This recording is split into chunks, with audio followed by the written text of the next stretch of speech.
Friends, ఇప్పుడే అందిన వార్త. తెలంగాణలో విద్యార్థులకు గుడ్ న్యూస్ అనమాట చెప్పినటువంటి ప్రభుత్వం అంటూ లేటెస్ట్ అప్డేట్ రావడం జరిగిందండి. సో ఆ వివరాలు ఏంటనేది వీడియోలో తెలుసుకుందాం. వీడియోని చివరి చూద్దాం. మరోసారి ఛానల్ వస్తే తప్పకుండా సబ్స్క్రైబ్ చేసుకొని చూస్తున్నారు కానీ లైక్ చేయడం మర్చిపోతున్నా. వెళ్ళాలి.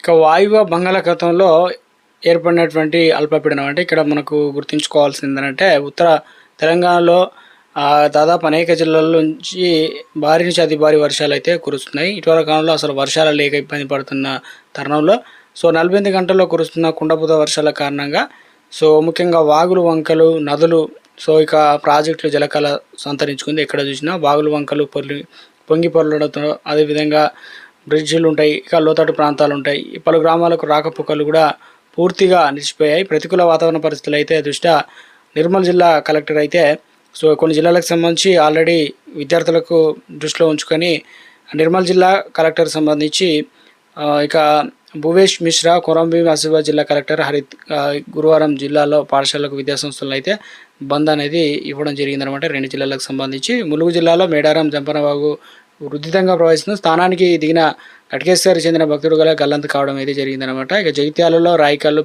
ఇక బీర్పూరు తదితర మండలాల్లో అత్యధికంగా 9 సెంటీమీటర్ల వర్షం ఇక నమోదైతే అవుతుందన్నమాట. ఇక ఇందులో భాగంగా కురుస్తున్న వర్షంతో పెనుగంగా నది కూడా ఉప్పొంగడంతో ఆసిఫాబాద్ జిల్లాలోను బెజ్జూరు సంబంధించి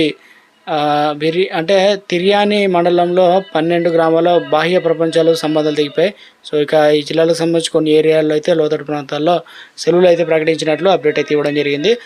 ఇక ముఖ్యంగా చూసుకున్నట్లయితే రాష్ట్రంలో ఆదిలాబాద్, ఆసిఫాబాద్, నిర్మల్, కామారెడ్డి, జగిత్యాల, కరీంనగర్, నిజామాబాద్ తదితర జిల్లాల్లోనూ పలు ప్రాంతాల్లో వర్షాలు పడుతున్నాయి కాబట్టి భారీ వర్షాల నేపథ్యంలో ఈరోజు స్కూళ్ళకి అయితే సెలవులు ప్రకటించారు. మరి ఎప్పటి వరకు ఇదే విధానం కొనసాగిస్తున్నారు ఏంటంటే మనకు వర్షాభావ పరిస్థితిని బట్టి రోజువారీ అప్డేట్స్ అయితే ఇస్తారనమాట. మనకు ఎప్పటి వరకు వర్షాలు ఉన్నాయి ఏంటంటే ఆగస్టు 3 వరకు అని చెప్తున్నారు. ఈ వారంలో దాదాపుగా 2-3 రోజుల వరకు వర్షాలు అయితే ఉన్నాయి కాబట్టి సెలవులు అయితే ఇచ్చే అవకాశాలు అయితే ఉన్నాయి. ప్రస్తుతం సెలవులు ఉన్నాయా లేవా అనేది ఆయా జిల్లా కలెక్టర్లు అయితే చెప్తున్నారు కాబట్టి మొత్తం మీద ఇక సెలవులకు బదులుగా 2వ శనివారం పాఠశాల యథావిధిగా పనిచేస్తాయని కూడా చెప్తూ ఉన్నారనమాట. ప్రస్తుతం అయితే సెలవులు అయితే ఇచ్చినట్టు చెప్తున్నారు. విద్యార్థులకు సంబంధించి